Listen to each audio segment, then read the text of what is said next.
नमस्कार, मी जयेश गोंडे आणि तुम्ही पाहत आहात संवाद महाराष्ट्र न्यूज। पालघर जिल्ह्यात नोकर भरतीच्या प्रश्नावरून पुन्हा एकदा वातावरण तापले आहे। आरक्षण हक्क बचाव समिती पालघर ठाणे जिल्ह्याच्या वतीने पालघर जिल्ह्यातील बिगर आदिवासी समाजातील बेरोजगार तरुणांनी आपल्या मागण्यांसाठी पालघरचे खासदार डॉक्टर हेमंत सवरा यांच्या वाडा येथील निवासस्थानी बेमुदत धरणे आंदोलन सुरू दिनांक 21 ऑगस्ट पासून सुरू केले आहे। या आंदोलनाच्या माध्यमातून पालघर जिल्ह्यातील नोकर भरती प्रक्रियेत स्थानिक पात्र बिगर आदिवासी उमेदवारांनाही न्याय मिळावा अशी मागणी करण्यात येत आहे। पालघर जिल्हा हा अनुसूचित क्षेत्रातील जिल्हा असल्याने पेसा कायद्याच्या तरतुदीनुसार काही शासकीय पदांच्या भरतीमध्ये अनुसूचित जमातीच्या उमेदवारांसाठी विशेष आरक्षणाची तरतूद आहे। मात्र याच भरती प्रक्रियेमुळे जिल्ह्यातील स्थानिक बिगर आदिवासी समाजातील पात्र आणि बेरोजगार तरुणांमध्ये नाराजी असल्याचे आंदोलनकर्त्यांचे म्हणणे आहे। दरम्यान हे आंदोलन डॉक्टर हेमंत सवरा यांच्या वाडा येथील निवासस्थानी सुरू असल्याने आता या आंदोलनाची दखल खासदार तसेच प्रशासनाकडून कशी घेतली जाते याकडे सर्वांचे लक्ष लागले आहे। आंदोलनकर्त्यांच्या मागण्यांवर शासन आणि प्रशासन काय भूमिका घेते, बिगर आदिवासी पात्र उमेदवारांच्या प्रश्नावर तोडगा निघतो का, आणि आता सर्वात म्हणजे पालघर जिल्ह्यातील नोकर भरतीचा हा प्रश्न नेमका कधी सुटणार याकडे बेरोजगार तरुणांचे लक्ष लागले आहे। नमस्कार, आम्ही सर्व बाधित उमेदवार आहोत शिक्षक भरतीमधील। 2017 पासून इथे भरती प्रक्रिया झालेली आहे। 2017ला झाली, 22ला झाली आणि आता 2025लाही झाली। पण यामध्ये बिगर आदिवासी समाजाला आरक्षण दिलं गेलं नाही आहे। त्यामध्ये देखील आता 2022ला आपल्या एस.टी. बांधवांची भरती केली गेली, सरसेवेने भरती केली गेली। मात्र आम्हाला बिगर आदिवासी समाजाला या भरतीपासून वंचित ठेवलं गेलं आहे।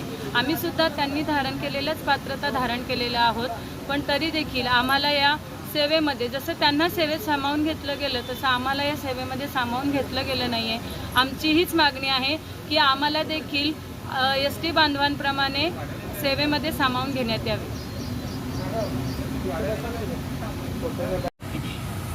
नमस्कार, आम्ही आज ओबीसी आरक्षण हक्क बचाव समिती यांच्या वतीने पालघर जिल्हा आणि ठाणे जिल्हा यांच्या माध्यमातून पालघर वाडा तालुका येथे आपल्या लोकप्रतिनिधी खासदार साहेब यांच्या निवासस्थानी आम्ही आंदोलन करत आहोत। कारण आमच्या मागण्या पेसा क्षेत्रात आम्ही राहतोय आणि पेसा क्षेत्रात असूनसुद्धा आम्हाला या नोकरीपासून वंचित ठेवण्यात आलेला आहे।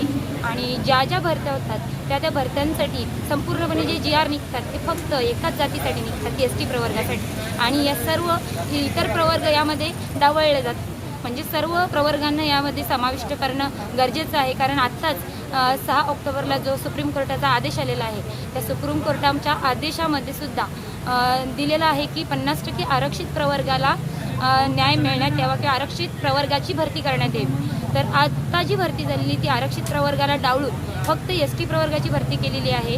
त्याच्यामुळे महाराष्ट्र शासनाने हा चुकीचा अर्थ लावून फक्त एस.टी. प्रवर्गाला 100% आरक्षण देऊन इतर प्रवर्गाचं आरक्षण हे 0% केलेलं आहे। आणि मग आम्ही अशा 0% आरक्षणामध्ये आम्ही नोकरीपासून वंचित आहोत आणि आम्ही जायचं कुठे?